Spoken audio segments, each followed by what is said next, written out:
Welcome back to Star Narratives, the podcast. This is your go-to for accessible and relatable astrology designed to help you understand your inner workings and spiritual awakening.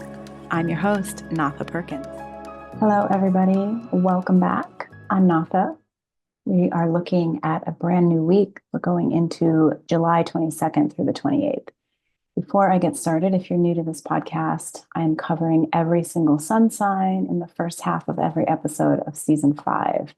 So you can learn about sun signs, but really more importantly, consider this learning about yourself, getting new tools to help you move into this transformational state that we all find ourselves in. Some of us are more aware of it than others, but there's something about moving into a new state of being blind where you don't really know what's happening and you're desperately trying to hold on to like where you've been and what is familiar. And that is staying in the past. And so what we're doing here is we are working on moving into what is inevitable, all of this new future that we're all going to see. But in order to really do that, it is good to have as much self-awareness as possible. So that's what I cover as I'm talking about sun signs. It's more than just sun signs. It's about how all of these archetypes show up for you personally in your own psychology and how you then use those archetypes to interact with the world with a deeper sense of your own personal impact, with an ability to really change your perspective and your perception, deal with your emotions in a healthier manner, all the things, because being on autopilot through life just isn't really working anymore, in case you haven't noticed. A lot of people are going to be on autopilot for years and years to come, but those are not you. If you're listening to this, you are probably have been awake for a while, but you're definitely doing that awakening. And there's nothing that is wrong about people that are less conscious, and there's nothing that is right about people that are more conscious. It just simply speaks to what lifetime you are in this particular incarnation. Where are you at? If you have discovered astrology, then you are somebody that is wanting to see things with more clarity, wanting to understand your own personal autonomy, your own relationship to spirit in a different way. So welcome. The second half of each of season 5's episodes go into a forecast for the week, just so that you can get a sense of what might be coming down the pipe and how to deal with it. So remember that everything that you see on a screen is driven by an algorithm. So if you are watching this on YouTube, like and subscribe. It helps more people to find it. If you are listening on a podcast platform, subscribe to the podcast. There's all of these different ways that are free to support this information that I am giving to you.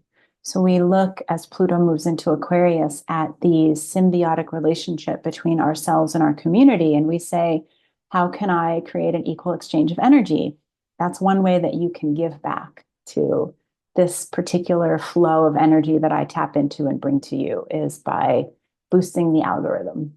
Also, if you like my style, you can book a private reading or learn astrology in many different forms from me.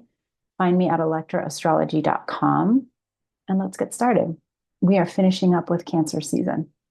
We had 5 episodes going into all of the facets of Capricorn. We looked at what was really amazing and what is really tricky.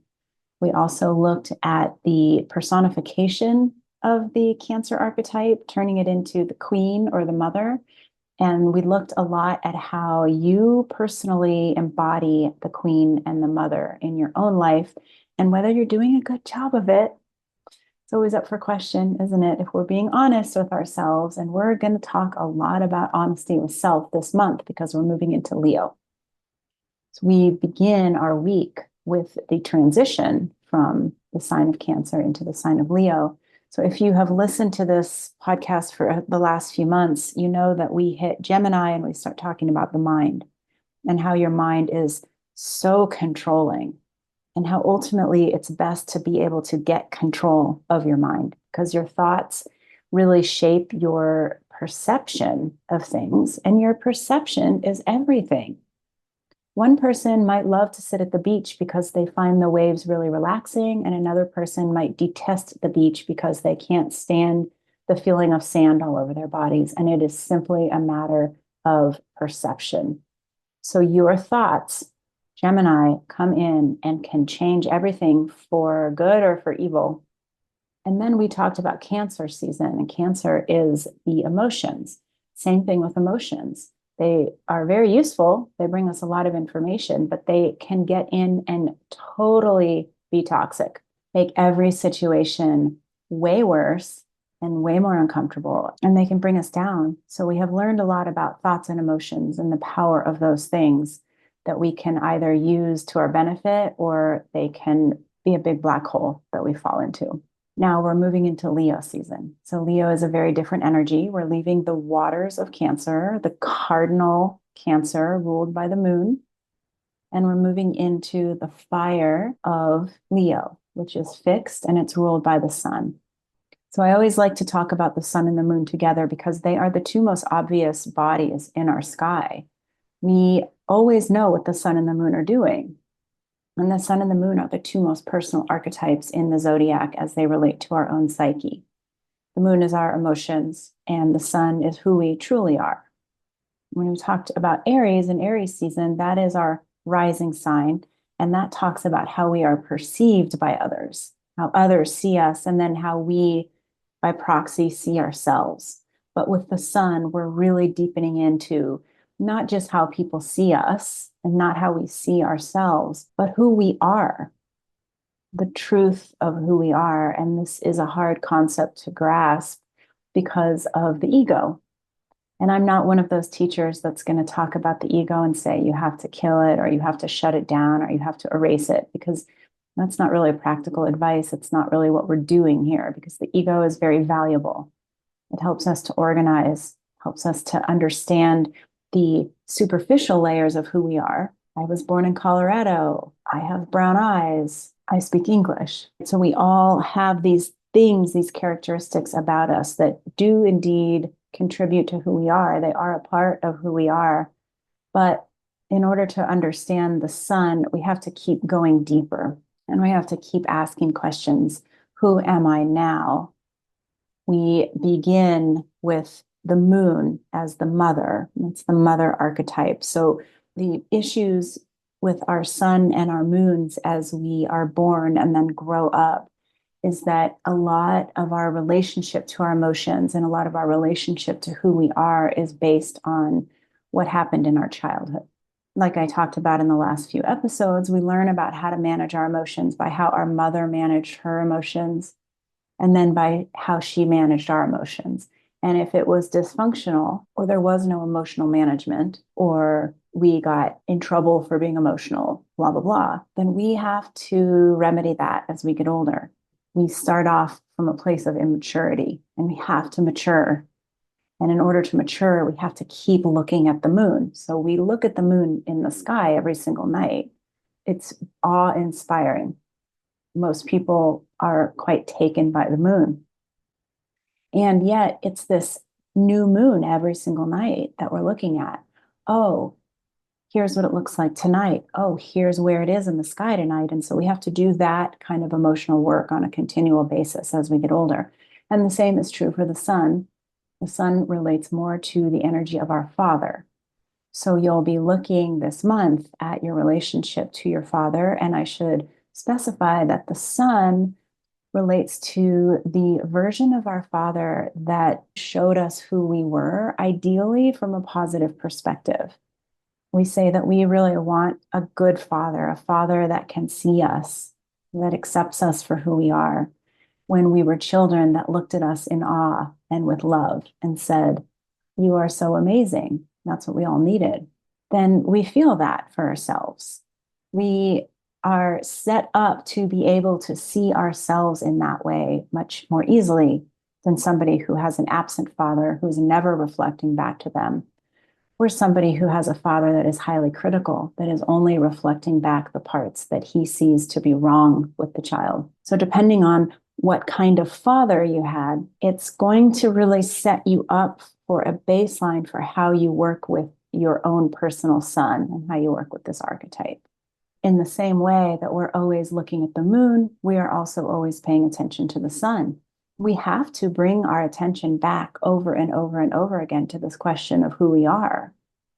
Because if you are doing spiritual awakening, or you are interested in self-awareness, or in simplistic terms, if you just want to feel better in your life, you have to be questioning who you are and what is important to you now. How are you working with your emotions now? How are you allowing your thoughts to either control you or not control you now? How are you working with your boundaries? How are you working with your self-concept? Aries, boundaries, sense of self based on how the world at large perceives us. Taurus, our self-worth. Taurus is how we learn that we can generate more of what we need. Taurus also represents the body. Then we move into Mercury, the mind, the way that we communicate with people around us. Then we move into Cancer, our emotions, and how we relate to our family line, our mother. And then we move into Leo. So here we are. Leo is another one of the very personal archetypes. So we look at this idea of Leo also being connected to the ego. And we know that the ego helps to organize. And we know that our ego gets really developed in youth. We also know that our ego can very much get in our way. And we'll be talking more about the Leo shadow in an episode to come. As we sit here today in this particular week of astrology, and it's interesting because the sun moves into Leo and right away, within 12 hours, opposes Pluto. Pluto is the planetary energy that is bringing you deep into vulnerabilities, the self-deprecation, the traumas, all of that stuff that shapes and impacts us and actually gives our egos something to grasp onto. Ego wants to organize, but the ego also wants to be seen in specific ways. And so we look at this idea of being seen as a sun concept. How did our father see us? How do we then learn to see ourselves? What does our ego then develop as a need to be seen by other people? For most of us, as we begin asking ourselves this deeper question of who am I? Who am I really? We bump up against all of these ego structures that say, well, I want to be successful and I want to be strong and I want to be beautiful and I want to be fearless. Okay, so we want to be these lofty things. And then underneath that, we say, well, what are we? What are we not? What are our deficiencies? What are the deficiencies that actually drive our ego to go out seeking those lofty things? And usually underneath this, we find like, I'm not strong. I don't feel beautiful. I don't think that I can be successful. As we're dealing with the sun, we really have to get in there and start looking at the parts of ourselves that we don't love very much and that typically haven't been accepted, that we got condemned for or teased for when we were younger, that we hid, we pushed down in favor of covering it up with this more of a grandiose, egoic, look at me. And we do all of this striving, trying to meet the needs of that superficial ego to say, I am okay, I am seen, I am vibrant, right? Right, guys? Do you guys see that about me? And this is part of why we sometimes feel like the archetype of Leo is pretty obnoxious and pretty dramatic. We say the drama king, the drama queen, that's very Leo in nature. Like, pay attention to me, pay attention to me. Like, I'm up on stage, spotlight on me. And what we end up finding as we're asking these deeper questions about who we are, a lot of the performance that we've all been doing our whole life is not actually who we are at all. And it's very exhausting. Like, what happens if I'm not always seeking the attention from out there? And instead, I'm working to see myself and honor my own needs as we're transitioning this week from the watery realms of meeting everything through how it feels emotionally. Now we're going into the next level. So if I have more control over my Gemini mind, personification that we gave to that was the messenger, working on my behalf to bring me the most important messages. and is filtering out all of the stuff that is not necessary. With the archetype of Cancer, I have more control over my emotions and I understand my own emotional reactivity better. And I'm working to become the trustworthy queen and the loving and attuning mother. You'll hear me talk about connecting the archetype of the sun to the father and the king. The king is the ruler, the kingdom. Having a king that is kind and strong, trustworthy, and also attuned is incredibly important. We're learning how to come to know who we are and what we need on a deeper level. Because how on earth can you heal if you don't know who you are? All right, let's talk about the astrology of the week. All right, well, I'm going to start actually on the 21st, which is Sunday. We already covered this full moon in Capricorn last week, but it's worth covering again. Because as you listen to this, you're going to be reflecting on how this moon felt for you. Remember, this is the second full moon in the sign of Capricorn in a month, which is unique. That doesn't usually happen. And as you can see here, it's in a conjunction to Pluto. If we move into the next day, which is the 22nd, we see the sun moves into Leo and makes this opposition to Pluto. You know, as we have so much contention in the governments around the world, we have been watching how the government's power grab and how they do not see themselves clearly. Is it the job of a government to see itself clearly and to understand its impact on the people that it governs? I would say yes. Have we, at least for so many years, had a government that cares about the people? Well, that is up for question. We know that the Revolutionary War began the last time right as Pluto is entering Aquarius and leaving Capricorn.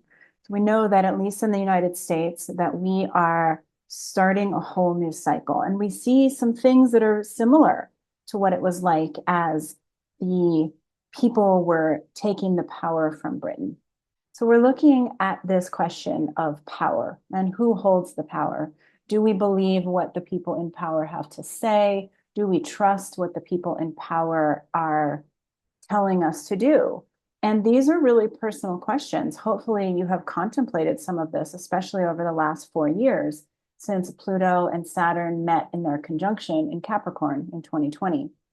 Now, the reason that I'm bringing this up now is because it's really important, especially in an election year, in the United States at least, to be considering your relationship to authority and whether you trust it. And there are many things that we cannot change about how all of that is going down. But what we can work on is our own relationship to our own authority. And now we look at the sun, and the sun is a version of father. And Capricorn, which is ruled by Saturn, is another version of the father. So we have these father energies as we look at Pluto preparing to come back into Capricorn. We just finished a full moon in the sign of Cancer and Capricorn. That's the mother and the father. Remember, Saturn is the father that is about tough love, that in a perfect world shows us how to do things, how things should be, sets the bar high so that we learn how to grow into somebody that we respect, somebody that we trust as our own inner authority, right? So the question of authority is hanging over all of us right now. And as we finish this full moon and we move immediately the next day into a sun opposing Pluto, then the question becomes, how am I seeing myself? Am I allowing my ego to rule? And if my ego is ruling, my ego is interested in power and money and looking good from the outside. And we could hypothesize that our governments, most of the governments around the world, are also concerned with that. And we take that a step deeper and we say, but is that where the true value is? Is that real? Is that authentic? We don't know what the governments of the world would answer. We know that they are incredibly power hungry.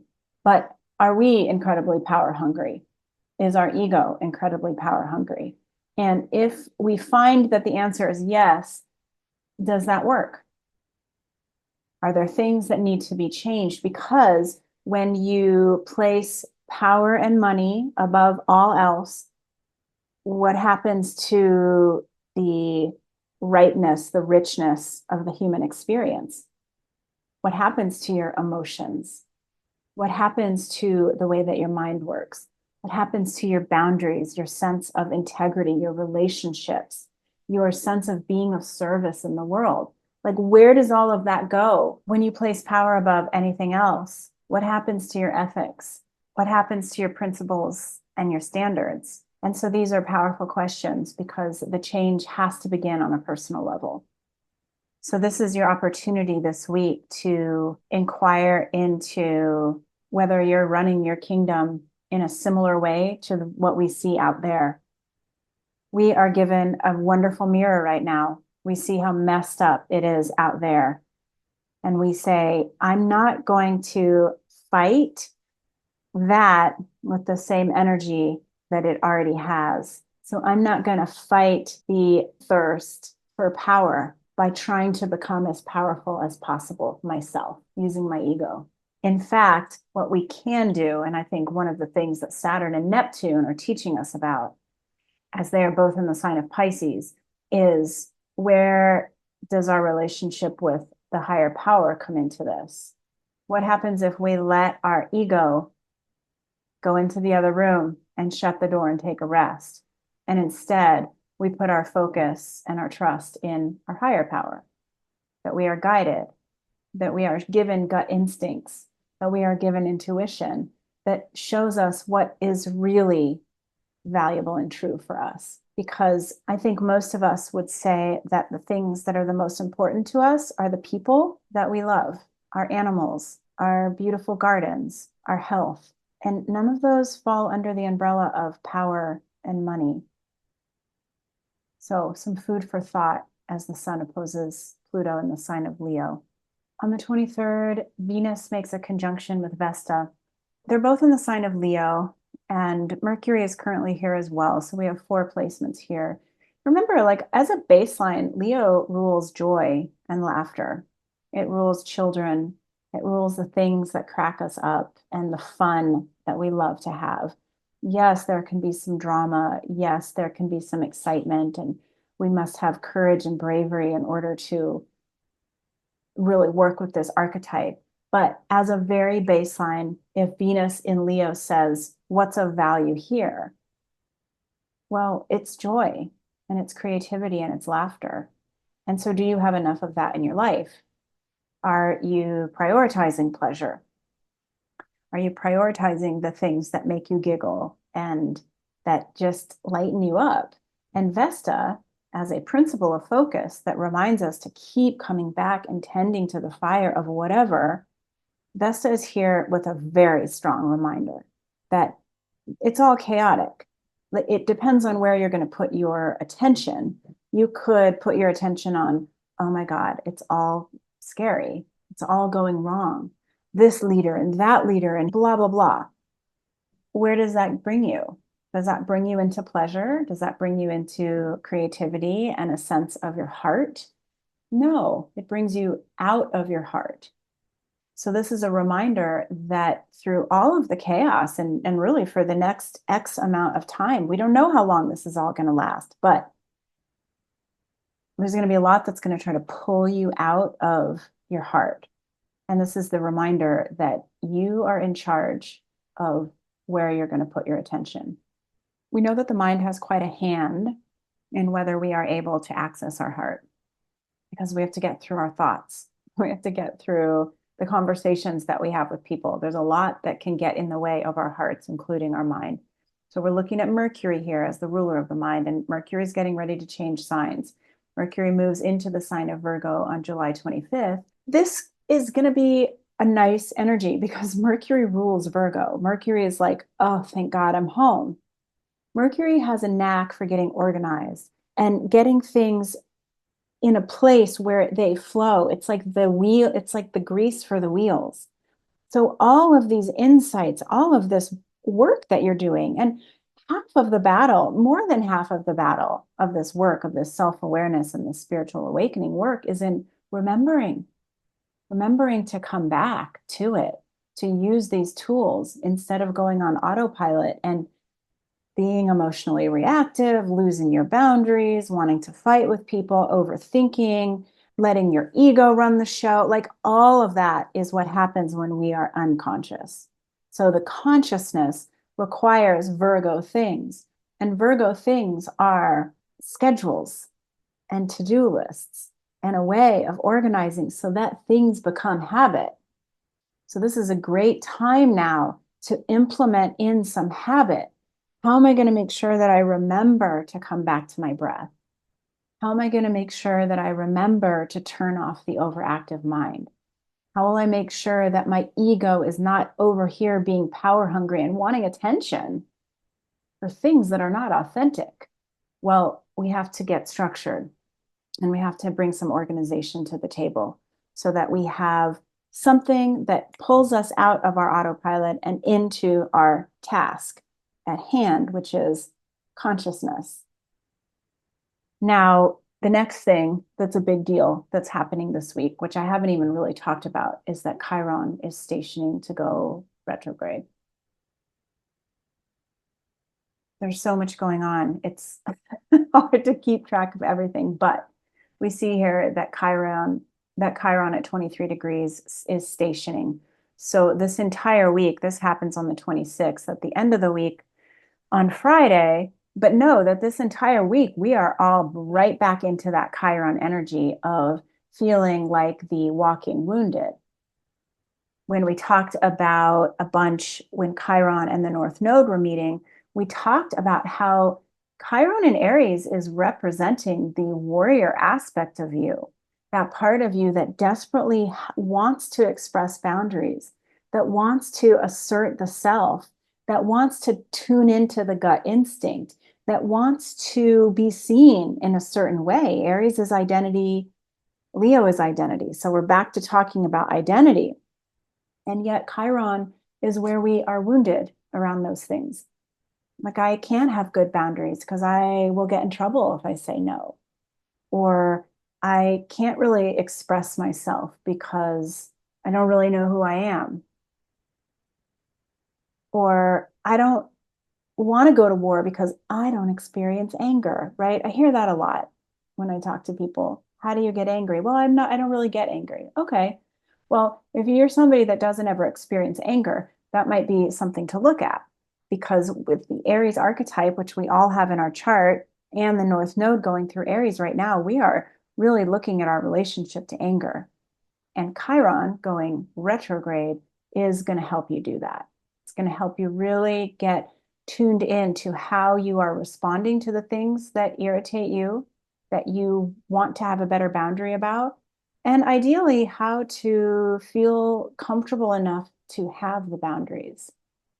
So we know with the South Node in Libra that this is where we're really nice. Like, oh, okay, sure, I'll do whatever. Oh, no, it's fine. That part of you that plasters a big old smile on their face and shakes their head and says, okay, it's fine. Yeah, I'll do that. That is a Libra part of you that may not be serving you anymore.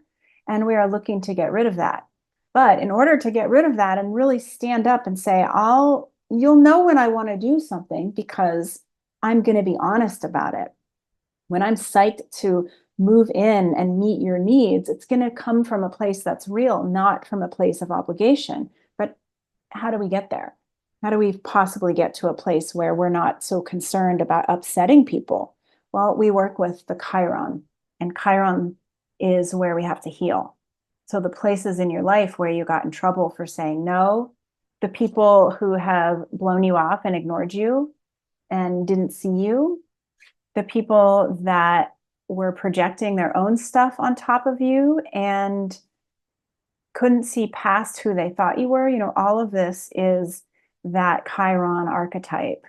Anything that feels painful, anything that makes you suffer, interactions with people, old memories, just a wonky self-concept, if it's coming up this week and then into the next few months as Chiron is retrograde, the trick is to look back into your childhood and say, why is this familiar? When did this happen before to me? You'll come up with some sort of memory that feels very similar to what is happening now. And that's where you want to go heal. even just giving that your attention, that adult version of you, that seasoned version of you that has more self-awareness now, giving that younger version of you attention and saying, I was so messed up. How could that person live with themselves? If I was back there now, here's what I would say. That goes a long way to healing. It really can be as simple as a little validation of that inner child as a conscious adult. You might not have had a conscious adult around you in your life at that time, but now you do. So you do a little bit of time traveling and you just say, that was messed up. I'm going to make sure that doesn't happen again. Lots of food for thought. I hope this was helpful, and I will see you all next week. Thanks so much for spending time with me. You can find me all over the internet or at electraastrology.com. If you enjoyed this podcast, share it with your friends and help them discover us. And if you are the kind of person who likes to leave reviews, I'd greatly appreciate it.